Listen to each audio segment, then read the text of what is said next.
In this lesson, we're going to learn about the psychology of colours and how they can affect our artwork. Here are some examples. Red is commonly linked to energy and passion. Orange is commonly linked to positivity and joy. Yellow is focused and cheerful. Green for good health and healing. Blue for cool, peaceful and calm. Purple for luxury and creativity.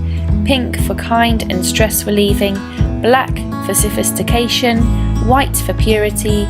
Grey for maturity. And brown is linked to reliability. We should also mention the effect of warm colours and blue colours, tones and tints.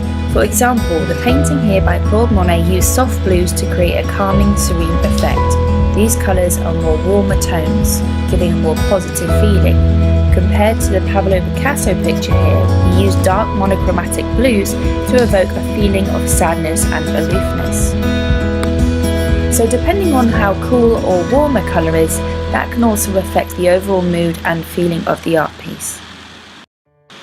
Materials needed for this art lesson are a sketchbook, a water pot, a paintbrush, I'm using a thin round tipped paintbrush here, a pencil, something round to draw around like sticky tape, and then a selection of colours depending on the mood that you wish to create. Now today we're focusing on how to draw an ice cream, and you can paint that any colour you like depending on the mood that you would like to show. You can use any type of paint at home, whether that's acrylic paint, poster paint or watercolour. Here I'm just using a range of acrylics. For the first step, we draw around the inside of a sticky tape, and then we draw a wavy line to replicate the melting ice cream.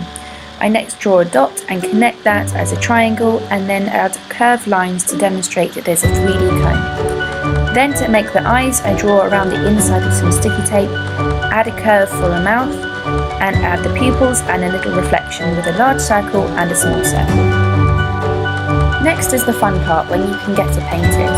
Now, you don't have to copy what I'm doing here, you can choose any colour you like depending on the mood of the ice cream that you want, and keep in mind the colours that we've discussed in terms of the feeling, in terms of the emotions, and then add whatever colour suits the mood to the painting.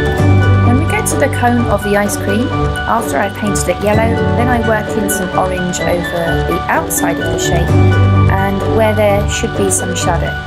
I let that dry for a few seconds and then wet my thicker brush and just blend the orange into the lighter yellow to create a more 3D appearance. We let our paint dry, and then finally we take a Sharpie marker or a thick black pen, and then we go around the outside shape outlines of the ice cream we've drawn. This gives the character a more cartoonish appearance and makes him stand out. As you can see, you will need a steady hand, and also just to turn the paper does help when trying to do a neat curve.